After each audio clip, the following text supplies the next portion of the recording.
कहानी को पूरा समझने के लिए कहानी के पिछले सभी भागों को ज़रूर देखें। उसका लिंक मैं आप लोगों को डिस्क्रिप्शन बॉक्स में दे दूँगी और साथ में कमेंट बॉक्स में पिन भी कर दूँगी, तो आप वहाँ से भी जाकर देख सकते हैं। अग्निवीर ईसा को पकड़े हुए अब भी गोल गोल घूम रहा था कि अचानक उसका संतुलन हल्का सा बिगड़ा और वो हंसते हुए पीछे की ओर बेड पर गिर पड़ा। ईसा उसके साथ ही नरमी से नीचे आ गई। ईसा नीचे थी, अग्निवीर उसके ऊपर झुका हुआ। दोनों की हंसी कमरे की खुशबू में घुल गई। एक पल को सब थम गया। अग्निवीर ने खुद को संभालते हुए अपनी कुहनियों का सहारा लिया ताकि उसका भार उस पर ना पड़े, और फिर बस उसकी आंखों में देखने लगा। उसकी नज़रों में शरारत नहीं, गहराई थी, जैसे वो सच में इस पल को दिल में उतार लेना चाहता हो। उसकी सांसें अभी भी हल्की तेज थी। उसने धीरे से कहा, thank you thank you thank you so much मेरी जान, मुझे इतना खूबसूरत पल देने के लिए। I love you so so much. Her thank you के साथ उसकी आवाज़ और मुलायम होती गई, जैसे हर शब्द दिल से निकल कर उसके होठों तक आ रहा हो। इतना कहकर वो झुका और उसके लबों को बहुत कोमलता से चूम लिया। कोई जल्दबाजी नहीं, बस एहसास से भरा हुआ स्पर्श। ईसा की आंखें चमक उठी। वो खिलखिलाती हुई उसे देखने लगी, जैसे उसकी खुशी खुद उसके चेहरे पर झलक रही हो। अग्निवीर ने उसके पूरे माथे पर छोटे छोटे चुम्बन रखे, जैसे उसकी हर धड़कन को धन्यवाद कह रहा हो। फिर हल्की मुस्कान के साथ बोला, वैसे ये आइडिया किसका था? इतनी तैयारी, इतना प्यारा सरप्राइज तुमने अकेले तो नहीं किया होगा? ईसा ने होठ काटते हुए शर्म से नजरें झुका ली। नहीं, दादी माँ का आइडिया था, उन्होंने ही कहा और नौकरों से भी मेरी मदद करवाई। अग्निवीर ने यह सुनकर गहरी सांस ली। आंखों में अपनापन और भी गहरा गया। तो मतलब मेरी जिंदगी में रही दोनों प्यारी औरतों ने मिलकर मुझे आज सबसे खुदकिस्मत इंसान बना दिया। वो मुस्कुराया, फिर बिना चेतावनी उसे फिर से अपनी बाहों में भरकर उठा लिया। इस बार उसकी पकड़ और भी संभली हुई थी, जैसे वो उसे किसी अनमोल चीज की तरह थामे हो। वो उसे लेकर बिस्तर तक आया, धीरे से उसे मुलायम गद्दे पर लिटाया और खुद उसके पास आकर लेट गया। ईसा का सिर अपने सीने से लगाते हुए उसने उसकी पीठ पर हाथ फेरना शुरू किया। धीरे सुकून से उसने उसके माथे को फिर चूमा, जैसे कोई वादा कर रहा हो। मैं बहुत लकी हूँ, सच में तुम हो तो सब है। उसकी आवाज़ अब फुसफुसाहट बन चुकी थी। ईसा ने उसकी शर्ट मुट्ठी में पकड़ ली, चेहरा उसके सीने में छिपा लिया। अग्निवीर ने उसे अपनी बाहों में और कस लिया, जैसे दुनिया से बचाकर रख रहा हो। फिर उसने थोड़ा पीछे हटकर उसका चेहरा ऊपर किया, उसकी आंखों में झांका। यहाँ भरोसा था, अपनापन था और वो मासूम सी चाहत जो शब्दों से बड़ी होती है। उसने बहुत प्यार से उसके लबों को फिर चूमा, इस बार थोड़ा लंबा, थोड़ा गहरा, जैसे दोनों एक ही सांस साझा कर रहे हों।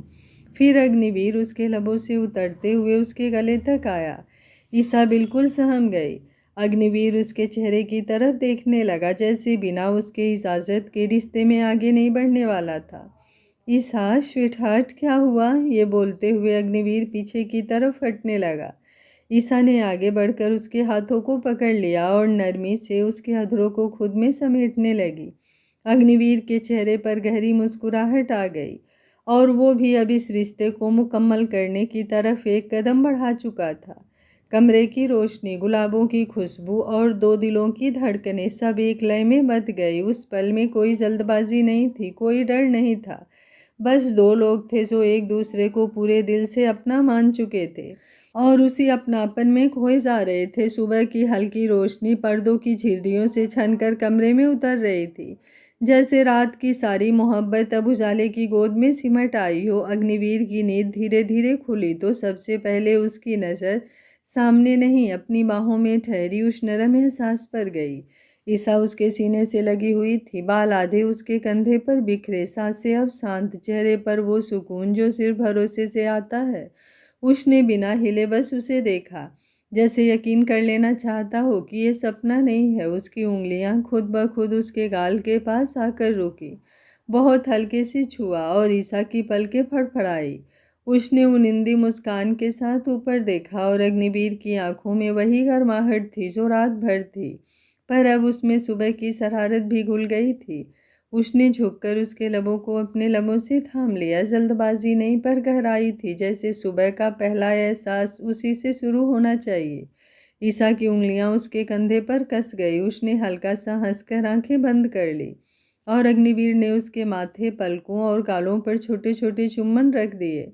गुड मॉर्निंग मेरी खूबसूरत बीबी, उसने फुसफुसा कर कहा। ईसा शर्मा कर उसके सीने में छिप गई। आप भी ना?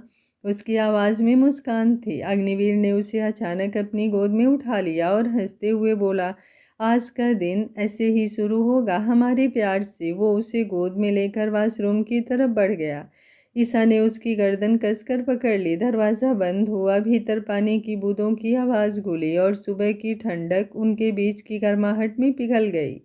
एक ऐसा पल जो शब्दों से ज़्यादा एहसासों से जिया गया। कुछ देर बाद ईसा भीगे बालों और गुलाबी चेहरे के साथ बाहर आई। तौलियों में खुद को समेटे, आंखों में नई चमक। जैसे ही बाहर आई, रूम खाली था। अग्निवीर बाहर जिम एरिया में जा चुका था और एक छोटा सा चिट ड्रेसिंग टेबल के आईने पर लिखकर रखा हुआ था। अपनी बीबी को भीगे बालों और उन बालों से उसके गर्दन पर टपकती हुई पानी की बूंदें और उसके गुलाबी लबों को देखकर, बीबी के खूबसूरत रूप को देखकर मैं खुद पर कंट्रोल नहीं कर पाऊंगा और मैं नहीं चाहता मेरी बीबी को मेरी वजह से कोई भी परेशानी हो। मैं जिम एरिया में जा रहा हूँ, जल्दी से तैयार होकर नीचे चली जाना स्वीट हार्ट। ये पढ़ते हुए ईसा के चेहरे पर गहरी और शर्मीली मुस्कान आ गई और वो जल्दी से तैयार होकर खुद को आईने में देख। आज उसके चेहरे पर एक अलग ही रौनक उसे दिखाई दे रही थी। वो शर्मा कर अपनी हथेलियों में अपना चेहरा छुपाते हुए अपनी ही आंखों से काजल का टीका निकालकर अपने कान के पीछे लगाते हुए खुद से बोली, मिसेस अग्निवीर अग्निहोत्री, कितनी खूबसूरत लग रही हो तुम। कहीं तुम्हारी ही नज़र तुम्हें ना लग जाए। तुम्हारे पिया के प्यार का असर दिख रहा है। ये बोलकर उसके चेहरे पर एक बड़ी सी खिलखिलाहट वाली हंसी आ गई और वो जल्दी से नीचे की तरफ आ गई। सामने दादी माँ खड़ी मिल गई। ईसा एकदम सकपका गई, फिर झट से उनके गले लग गई। दादी माँ, आप बहुत अच्छी हो, आप भी मुझसे इतना प्यार करती हो। कहते कहते वो खुद ही शर्मा गई। दादी माँ ने हंसकर उसके माथे को चूम लिया। हमेशा खुश रहा करो मेरी बच्ची। तभी छोटे कदमों की भागती आवाज़ आई। विशु नींद से उलझे बालों के साथ आया। दीदी जल्दी से रेडी कर दो ना, मुझे स्कूल जाना है। आज मेरे स्कूल का पहला दिन है। और मेरे सुपर हीरो कहाँ हैं? ईसा ने हंसकर कहा, तुम्हारे सुपर हीरो जिम एरिया में है। विशु तुरंत उधर भागा। कुछ ही पल में अग्निवीर उसे गोद में उठाए वापस आया। मिस्टर स्कूल बॉय, जल्दी नहाकर रेडी हो जाओ। आज तुम्हें स्कूल छोड़ने मैं और तुम्हारी दीदी दोनों चलेंगे। विशु खुशी से चिल्लाया और भाग गया। ईसा वहीं खड़ी रह गई। उसकी नज़र अनजाने में अग्निवीर पर टिक गई थी। जिम के बाद उसके कंधों पर हल्की पसीने की चमक, बाल थोड़े बिखरे हुए, चेहरे पर वही आत्मविश्वासी मुस्कान। अग्निवीर ने उसकी नज़र पकड़ ली और हल्के से भौहें उठाई। क्या हुआ, ऐसे क्यों देख रही हो? ईसा एकदम झेप गई। नजरें नीचे। वो उसके पास आया, बहुत करीब, पर छुआ नहीं, बस फुसफुसा कर बोला, तुम्हारा ही हूँ, जितना मन करे देख लो। उसकी आवाज़ में छेड़ थी पर अपनापन भी। ईसा के गाल फिर लाल हो गए। उसने धीरे से उसे धक्का दिया। जाइए, तैयार हो जाइए। अग्निवीर हंसता हुआ चला गया और घर में सुबह की चहल पहल, प्यार और अपनापन एक साथ बहने लगे। जैसे ये घर सिर्फ दीवारों का नहीं, धड़कनों का बना हो। डाइनिंग एरिया की बड़ी खिड़कियों से आती सुबह की धूप मेज पर रखी कांच की प्लेटों में हल्की सुनहरी परत बिछा रही थी। जैसे दिन खुद आकर इस घर के साथ नाश्ता करना चाहता हो। मेज के एक सिरे पर अग्निवीर बैठा था आराम से, पर उसकी निगाहें स्थिर नहीं थी। वो बार बार सामने बैठी ईसा की तरफ चली जाती, फिर तुरंत संभल कर प्लेट में लौट आती, जैसे दिल बार बार नाम लेकर पुकार रहा हो और दिमाग उसे शालीनता सिखा रहा हो। ईसा हल्के रंग के सूट में थी। भीगे बाल अब सूख कर नरम लहरों से कंधे पर टिके थे। माथे की बिंदी सुबह की रोशनी में और चमक रही थी। उसके हाथ बहुत सलीके से पराठे तोड़ रहे थे, पर उंगलियों की हर हरकत में एक घरेलू सुकून था, वो सुकून जो अपनापन देता है। दादी माँ थोड़ी दूरी पर अपनी कुर्सी पर बैठी थी, पर उनकी आंखें अखबार पर कम, इन दोनों पर ज़्यादा थी।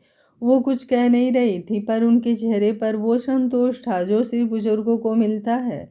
जब घर सच में घर लगता है। तभी भागते कदमों की आवाज़ आई, दीदी। विशु स्कूल यूनिफॉर्म में, बाल आधे बने आधे बिगड़े, बैग एक कंधे पर टेढ़ा, भागता हुआ आया। अग्निवीर ने उसे आते ही पकड़कर अपनी गोद में बिठा लिया। जैसे ये रोज की रस्म हो। अरे भाई, हमारे लिटिल चैम्प आ गए, उसने उसके गाल दबाते हुए कहा। विशु हंस पड़ा। सुपर हीरो, आज मैं लेट नहीं होना चाहता, मेरे स्कूल का पहला दिन है ना सुपर हीरो। अग्निवीर ने उसके बाल सही करते हुए बहुत नरमी से कहा। स्कूल में अच्छे से रहना मेरा बच्चा, टीचर्स की बात मानना, पढ़ाई पर ध्यान देना, और मुझे बिल्कुल तुम्हारी हरकतें आज गुड बॉय जैसी होनी चाहिए। No complain. विशु ने आंखें घुमाई। सुपर हीरो, आप कितनी टेंशन लेते हो, मैं गुड बॉय ही हूँ, कोई गलती नहीं करूँगा। आपका सर हमेशा प्राउड से ऊंचा करूँगा। उसकी मासूम शान देख कर अग्निवीर हंस पड़ा और झुककर उसके माथे को चूम लिया। बिल्कुल, वो चुम्बन सिर्फ प्यार का नहीं, भरोसे का था। उसी वक्त ईसा प्लेट लेकर पास आई। पहले नाश्ता खत्म करो दोनों हीरो। उसने विशु की प्लेट में टुकड़ा रखा, पर विशु ने नजरें उठाकर अग्निवीर की प्लेट देखी, फिर बिना झिझके अग्निवीर के हाथ से एक और उठा लिया और खुद ही खाने लगा।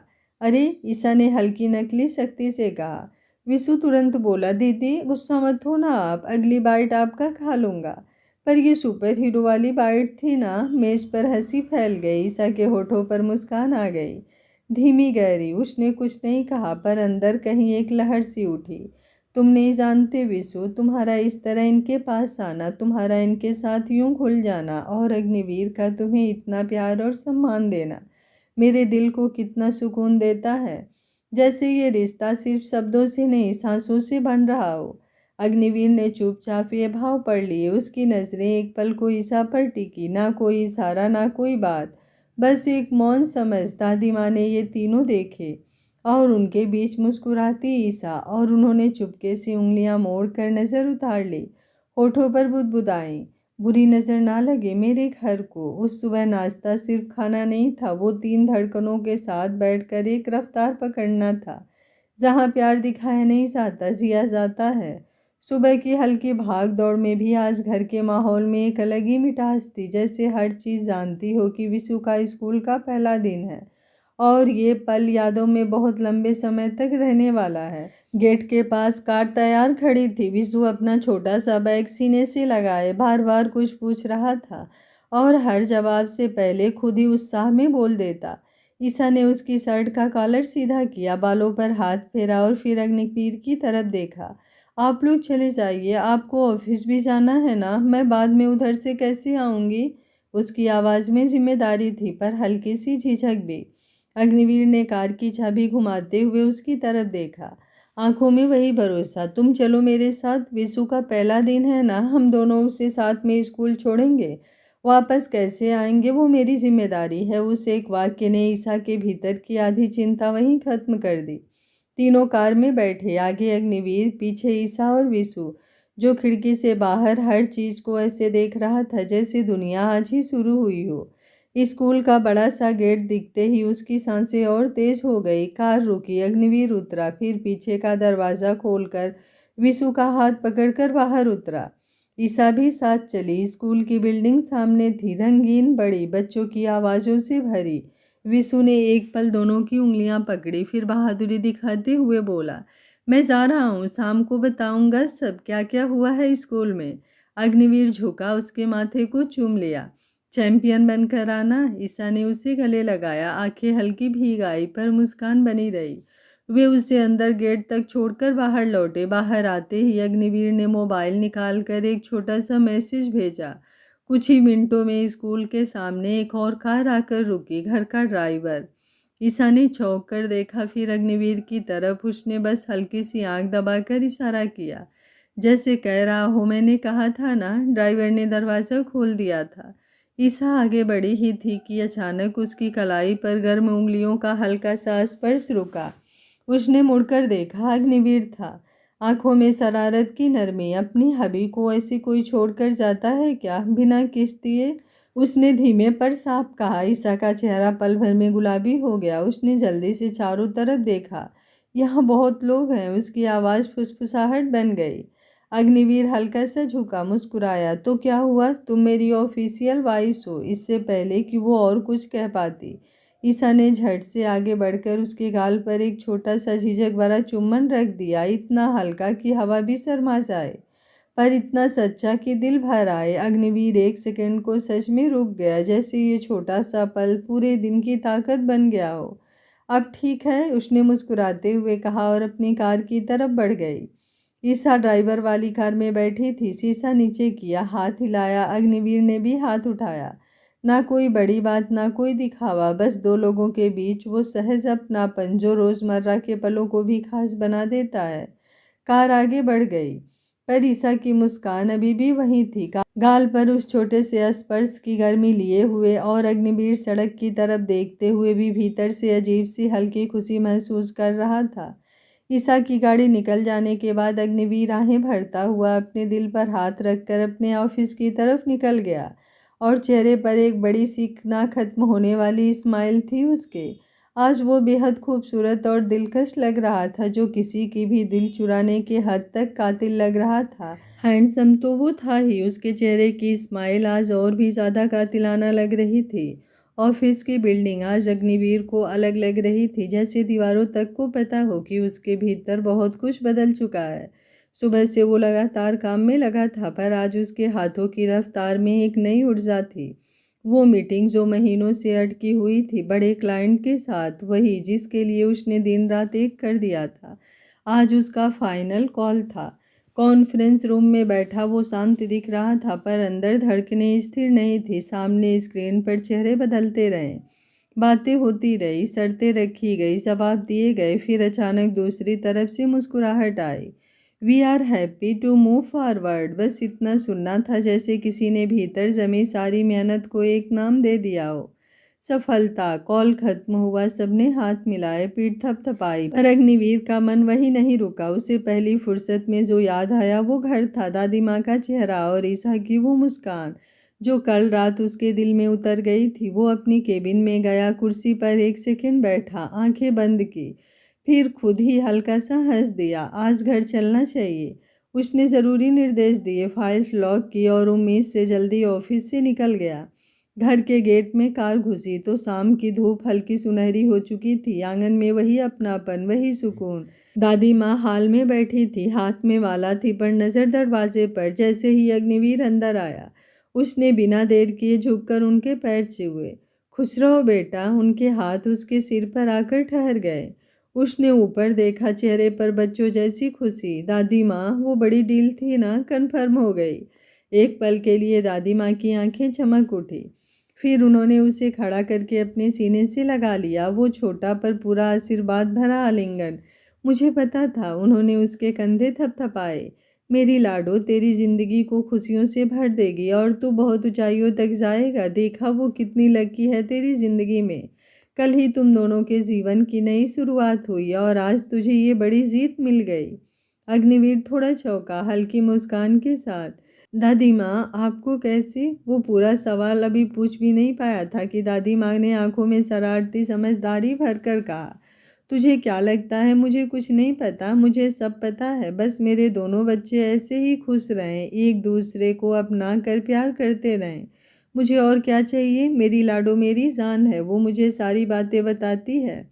मैं उसकी सिर्फ सास नहीं बनना चाहती, मैं उसकी माँ नहीं, उसकी सच्ची दोस्त बनना चाहती हूँ। क्योंकि मेरी बच्ची के जीवन में हर रिश्ते की कमी रही है, मैं वो सारी कमी पूरी करना चाहती हूँ।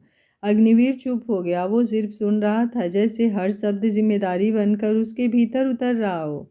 दादी माँ आगे बोली, मैं चाहती हूँ कि वो तुझ में हर रिश्ता ढूंढे। तू उसके जीवन में पिता का सहारा बन, दोस्त का भरोसा बन और पति का वो प्यार दे जो उसे कभी कमी महसूस ना होने दे। इतना प्यार देना कि उसका जीवन सच में खुशियों से भर जाए। अग्निवीर की आंखें अब सिर्फ चमक नहीं रही थी, उनमें गहराई आ गई थी। उसने धीरे से कहा, मैं कोशिश नहीं करूँगा दादी माँ, मैं निभाऊंगा। उसी वक्त सीढ़ियों से पायल की बहुत हल्की आवाज़ आई। दोनों ने मुड़कर देखा। ईसा नीचे उतर रही थी। उसके चेहरे पर दिन भर की सादगी थी, पर आंखों में वही अपनापन। आप इस टाइम यहाँ? उसने हैरानी से पूछा। अग्निवीर ने उसकी तरफ देखा और जैसे उसकी खुशी खुद को रोक ना सकी, वो उसके पास गया। दादी माँ के सामने ही उसका हाथ पकड़कर हल्के से घुमाते हुए बोला, ईसा ईसा ईसा, मैं बहुत खुश हूँ मेरी जान। आज मुझे बहुत बड़ी डील मिली है। उसकी आवाज़ में गर्व कम, साझा खुशी ज़्यादा थी। ईसा की नज़र तुरंत दादी माँ की तरफ गई, जैसे पूछ रही हो यहाँ ऐसे। दादी माँ मुस्कुरा रही थी। अग्निवीर बोला, दादी माँ से कैसी शर्म, वो तो हमारे रिश्ते को पहचान देने वाली थी, हमारे साथ खड़ी रहने वाली है। ईसा की झिझक मुस्कान में बदल गई। दादी माँ ने प्यार से कहा, जाओ, खुशियाँ छुपा कर नहीं मनाते। अग्निवीर ने ईसा के माथे पर बहुत नरमी से एक चुम्बन रखा, आदर, अपनापन और गर्व से भरा हुआ।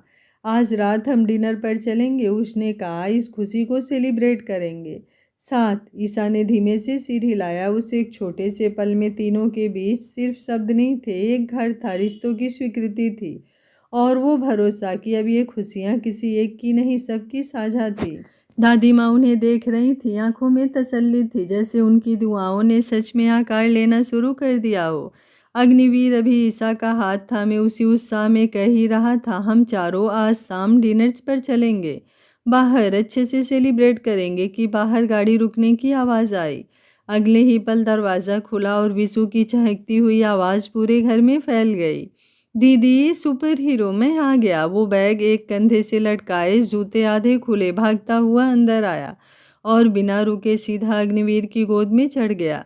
सुपर हीरो, उसने उत्साह से कहा, आज स्कूल में बहुत मज़ा आया। मैम ने हमें सोलर सिस्टम पढ़ाया, सूरज, धरती, मंगल, और पता है मैंने जवाब भी दिया। फिर ड्राइंग पीरियड में हमने अपना फेवरेट हीरो बनाया, मैंने आपको बनाया। उसकी आंखों की चमक किसी ट्रॉफी से कम नहीं थी। अग्निवीर ने उसे कसकर पकड़ लिया। वाह मेरे चैम्प, पहला दिन और इतनी सारी जीत। विशु फिर फिसल कर दादी माँ की तरफ भागा, उनके पैरों से लिपटते हुए बोला, दादी माँ, आपने मुझे याद किया, मैंने आपको बहुत मिस किया। दादी माँ ने उसके गाल पकड़कर हल्का सा खींचा। अरे नौटंकी, वाह, तू तो बोल रहा था स्कूल में बहुत मज़ा आया, अब बोल रहा है दादी माँ को मिस किया। विशु खिलखिलाकर हंस पड़ा। दोनों सच है। घर हंसी से भर गया। तभी अग्निवीर ने कहा, चैम सुनो, आज शाम हम चारों डिनर पर दादी माँ ने तुरंत विशु की तरफ आंखों से इशारा किया। विशु ने तुरंत बात पकड़ ली, नहीं नहीं, हम लोग नहीं जा पाएंगे, हमारा और दादी माँ का प्लान है। दादी माँ भी साथ बोली, हाँ बेटा, तुम दोनों जाओ, हमारा प्रोग्राम घर पर ही है, हमने कुछ प्लान बनाया है ना विशु। अग्निवीर ने उनकी आंखों में छुपी शरारत पढ़ ली। हल्की मुस्कान उसके होठों पर आई। उसे सब समझ आ गया था। शाम ढलते ढलते घर में सुनहरी रोशनी भर गई। घड़ी ने 7 बजाए तो ऊपर कमरे में इस आईने के सामने खड़ी होकर तैयार हो रही थी। हल्की साड़ी, सादगी से भरा मेकअप, पर चेहरे पर अजीब सी घबराहट और खुशी साथ साथ। तभी पीछे से कदमों की आहट हुई। अग्निवीर दरवाजे से चुपचाप अंदर आया और पीछे से अपनी बाहें उसके चारों ओर डालकर कस दी। आईने में उनकी नजरें मिली। वो धीमे से बोला, तुम्हें किसी चीज़ की क्या ज़रूरत है? तुम्हारे ऊपर तो मेरे प्यार का रंग ही इतना गहरा चढ़ा है कि तुम मेरी जान लेने की हद तक कातिल लग रही हो। ईसा तुरंत पलटी, उंगली उसके होठों पर रख दी। ऐसी बातें मत बोला करिए, मेरा दिल तेज धड़कने लगता है। आपके बिना मेरा कोई वजूद नहीं, मैं अपने जीवन की कल्पना भी आपके बिना नहीं कर सकती। उसकी आंखों में नमी उतर आई। अग्निवीर तुरंत घबरा गया, अपने कान पकड़ लिया। सॉरी सॉरी, अब से ऐसा कुछ नहीं कहूँगा, पर तुम ये आंसू मत लाया करो, ये मोटे मोटे आंसू तुम्हारी आंखों में अच्छे नहीं लगते। तुम्हारी मुस्कान, तुम्हारी आंखों की चमक, वही मेरी दुनिया है। उसने बहुत हल्के से उसकी पलकों के पास उंगलियां रखकर नमी पोंछी। माहौल फिर नरम हो गया। मेरा कपड़ा निकाल दो, उसने मुस्कुरा कर कहा, मैं वॉशरूम से आता हूँ। ईसा अलमारी की तरफ बढ़ी। दिल अब भी भरा हुआ था, प्यार से, डर से, अपनापन से। कुछ ही देर बाद दोनों साथ खड़े थे, तैयार, पर सिर्फ बाहर जाने के लिए नहीं, उस साथ को जीने के लिए जो अब सच में उनका हो चुका था। नीचे दादी माँ ने उन्हें जाते हुए देखा, आंखों में दुआ थी। विशु ने पीछे से आवाज लगाई, दीदी, सुपर हीरो, जल्दी आना। अग्निवीर ने मुड़कर कहा, जरूर चैम्प। दरवाजा बंद हुआ और उस शाम की हवा में एक नई शुरुआत की खुशबू घुल गई। अग्निवीर ने गाड़ी होटल के पार्टिकों में रोकी तो ऊंची कांच की दीवारों पर पड़ती रोशनी जैसे शाम को और भी शाही बना रही थी। ये शहर का जाना माना 5 स्टार होटल था और ईसा को अंदाजा भी नहीं था कि ये जगह अग्निवीर की अपनी थी।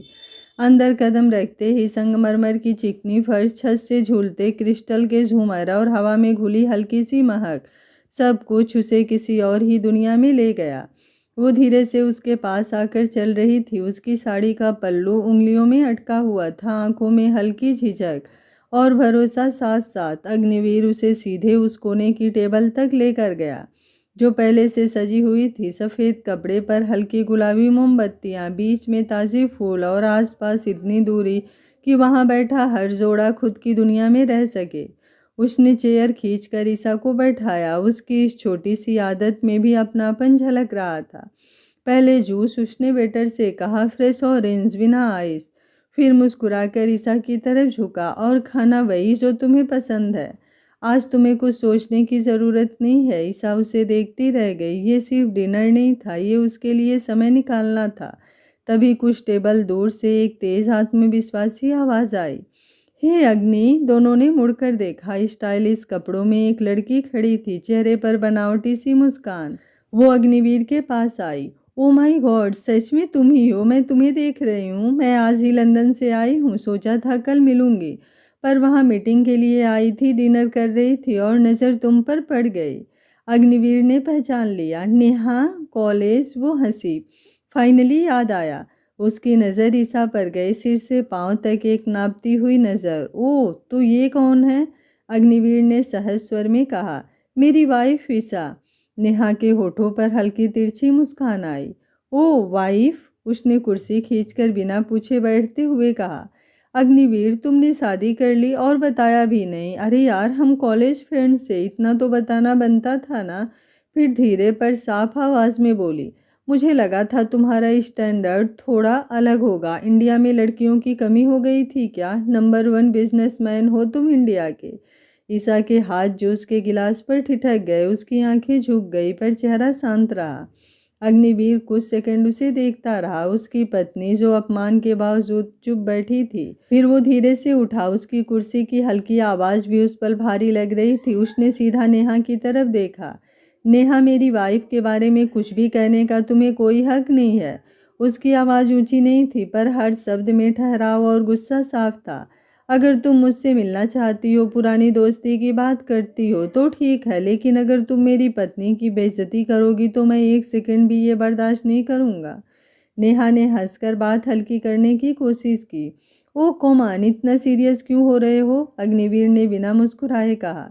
सीरियस इसलिए क्योंकि वो मेरी इज्जत है। तुम जा सकती हो। आसपास की कुछ नज़रें अब इधर उठ चुकी थी। नेहा का चेहरा उतर गया। उसने बैग उठाया, फाइन कहकर चली गई।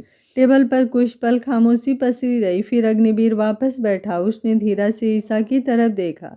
उसकी आंखों में नरमी लौट आई थी। तुम ठीक हो? ईसा ने हल्की मुस्कान दी। हाँ, मैं ठीक हूँ। उसने पहली बार बिना झिझक उसकी आंखों में देखा। वो एहसास साफ था कि वो अकेली नहीं है। अग्निवीर ने टेबल के नीचे उसका हाथ पकड़ लिया। तुम्हें कभी किसी के सामने झुकने की ज़रूरत नहीं हो। तुम गर्व हो मेरा। तुम जैसी हो मेरे लिए वही सबसे खूबसूरत है। मोमबत्ती की लौ हल्के से हिली, और उस कोने की टेबल पर बैठे दो लोगों के बीच का रिश्ता पहले से कहीं ज़्यादा मजबूत हो गया। बाहर शहर की रोशनी चमक रही थी, पर उस रात सबसे साफ चमक उस भरोसे की थी जो एक पति ने अपनी पत्नी के सम्मान के लिए खड़े होकर दिखाया था। पर ईसा के दिमाग में कुछ था जो उसे चुभ चुका था, और वो चल भी रहा था। डिनर के बाद दोनों होटल से बाहर निकले। होटल की सुनहरी रोशनियां पीछे छूट रही थी और गाड़ी शहर की चमकती सड़कों पर धीरे धीरे आगे बढ़ रही थी। लेकिन ईसा के भीतर एक ऐसी खामोशी थी जो किसी भी आवाज़ से ज़्यादा भारी लग रही थी। बाहर भगती लाइटें शीशे पर पड़कर फिसल जाती, ठीक वैसे ही जैसे ईसा की आंखों में उठती नमी हर बार पलके झपकाते ही पीछे धकेल दी जाती, पर पूरी तरह गायब नहीं होती। उसने चेहरा हल्का सा खिड़की की तरफ मोड़ रखा था ताकि अग्निवीर उसकी आंखों का हाल ना पड़ सके, पर दिल की बेचैन उंगलियों की गिरफ्त में साफ दिख रही थी। दोनों हाथ उसकी गोद में आपस में उलझे हुए, जैसे खुद को संभाल रहे हों। डिनर टेबल की मोमबत्तियों का वो सजा हुआ कोना, अग्निवीर की मुस्कान, सब कुछ खूबसूरत था। फिर भी नेहा के कुछ कड़वे शब्द उसके मन में जैसे अटक गए थे। तुम्हारा स्टैंडर्ड, वही आवाज़ बार बार उसके भीतर घुसती और उसके आत्मविश्वास को कुतर जाती। उसने खुद से सवाल किया, क्या सच में मैं उसके लायक हूँ? वो इतना स्मार्ट, सफल, हर जगह अलग नज़र आने वाला, और मैं बस एक साधारण सी लड़की। उसने अपनी ड्रेस की तरफ देखा जो कुछ देर पहले तक उसे पसंद थी। अब उसे लगा जैसे वो इस दुनिया से मेल ही नहीं खाती जिसमें अग्निवीर चलता है। उसकी आंखें फिर भीग गई और उसने जल्दी से बाहर देखने का बहाना किया। उधर अग्निवीर गाड़ी चला रहा था पर उसका ध्यान सिर्फ सड़क पर नहीं था। वो बार बार चोरी से ईसा को देख लेता। उसकी चुप्पी की बदलती लय सुन रहा था। उसे साफ महसूस हो रहा था कि ईसा के मन में कुछ चल रहा है, कुछ ऐसा जो उसे भीतर से चोट पहुंचा रहा है। नेहा की बात याद आते ही उसके भीतर गुस्से की लहर उठी। किस हक से उसने ऐसा कहा? स्टीयरिंग पर उसकी पकड़ कस गई। उसने फिर देखा। ईसा ने बहुत हल्के से आंखें पोंछी। अब वो चुप नहीं रह सका। उसने गाड़ी साइड में रोक दी और पूरी तरह उसकी ओर मुड़ गया। मेरी तरफ देखो, उसकी आवाज़ धीमी पर भरी हुई थी। ईसा ने नज़र उठाई फिर झुका ली। तुम रोई हो? अग्निवीर ने कहा। नहीं, उसकी आवाज़ खुद उसका साथ ना दे सकी। अग्निवीर ने उसका हाथ पकड़ लिया। नेहा की बातों के बारे में सोच रही हो ना? बस यही सुनते ही उसकी आंखों से एक बूंद आंसू निकल आया। मुझे लगा शायद वो गलत नहीं थी। आपके साथ कोई बहुत खूबसूरत, बहुत कॉन्फिडेंट लड़की होनी चाहिए। मैं उतनी नहीं हूँ। कभी कभी लगता है आप मेरे लिए बहुत ज़्यादा हैं और मैं आपके लिए कुछ भी नहीं। शब्द टूटते चले गए। आज का पार्ट आप लोगों को कैसा लगा? कमेंट बॉक्स में अपनी राय ज़रूर दीजिएगा। कमेंट करने में आप लोग इतना कंजूसी क्यों कर रहे हो? अगर जल्दी जल्दी पार्ट चाहिए तो जल्दी जल्दी हाथ चलाइए और कमेंट भी कीजिए। और वीडियो पसंद आता है तो एक लाइक बिल्कुल करना मत भूलिएगा। Thank you for watching. मिलते हैं कहानी के अगले भाग में। तब तक स्वस्थ रहिए, मस्त रहिए, अपना ख्याल रखते रहिए।